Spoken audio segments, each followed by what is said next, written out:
হাজির হলাম। তো চলুন কথা না বাড়িয়ে মূল ভিডিও শুরু করি। তো ভোরে আমি হাঁটতে বের হয়েছি, আর আজকে বেশ কুয়াশা পড়েছে। আর হাঁটা শেষে বাড়ি ফেরার পথে আমি কিছু বাজার নিয়ে আসবো। বাজার বলতে শুধু শাক কিনে নিয়ে আসবো। তো এখানে আমি কাঁচা বাজারে এসেছি। তো আর কোনো বাজার বসেনি, তখন শুধু শাকই ছিল। তো আমি এরপরে শাক কিনে বাসায় চলে আসি। এরপরেই তো আমি সকালের নাস্তা বানিয়ে নিয়েছি, আর এখানে ওদের জন্য 2 বেলার খিচুড়ি রান্না করেছি সবজি দিয়ে। মিক্সড সবজি আমাদের সবারই পছন্দ সবসময়। এরপর একটা ভাবে আমাকে এইগুলো দিয়ে গেছে, তাকে একটা পুডিং বানিয়ে দিতে হবে। তো এদিকে আমি সমস্ত কিছু রেডি করে নিয়েছি। তো এরপরে আর ভিডিও করতে মনে নেই, তো একবারে চলে আসলাম দুপুরে। আর সকালে যে শাকটা নিয়ে এসেছিলাম সেটা এখন বেছে নিচ্ছি। একটা রাতে রান্না করব, তাই এখনই পরিষ্কার করে নিচ্ছি। দিন ছোট হাতে তেমন কাজ করে সুযোগ পাই না। আর ছোট বাচ্চা থাকলে একটা কাজ শুরু করতে গেলে অন্যটা আবার চলে আসে, এইভাবেই কাজ করি। এখানে আমার 2 দিনের ভিডিও আছে। তো এটা হচ্ছে পরের দিন। তো পরের দিন 11টার দিক দিয়ে ভিডিও শুরু করি। তো এখানে আমি কিছু বড়সড় আর জিরা ধুয়ে নিচ্ছি। এগুলো আমি শুকাতে দেব। বাইরের কিনে মশলার থেকে ঘরে মশলা বানিয়ে খাওয়াটাই ভালো মনে করি।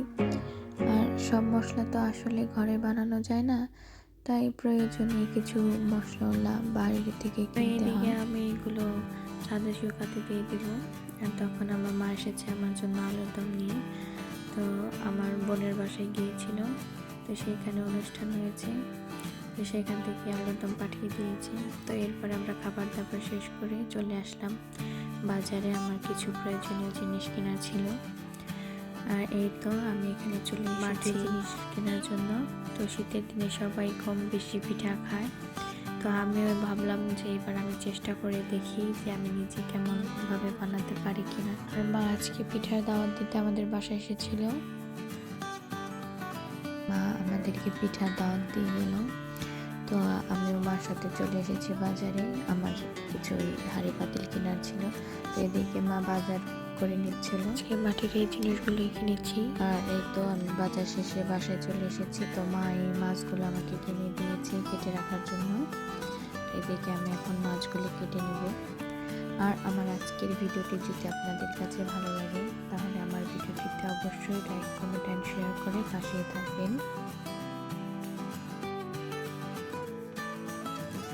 সবাইকে ধন্যবাদ পুরো ভিডিওটি দেখার জন্য।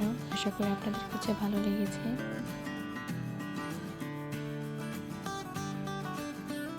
তো বিকালে ছাদে গিয়েছি। তো এই যে আমি যে ধনিয়াগুলো শুকাতে দিয়েছিলাম সেগুলো শুকানো হয়েছে।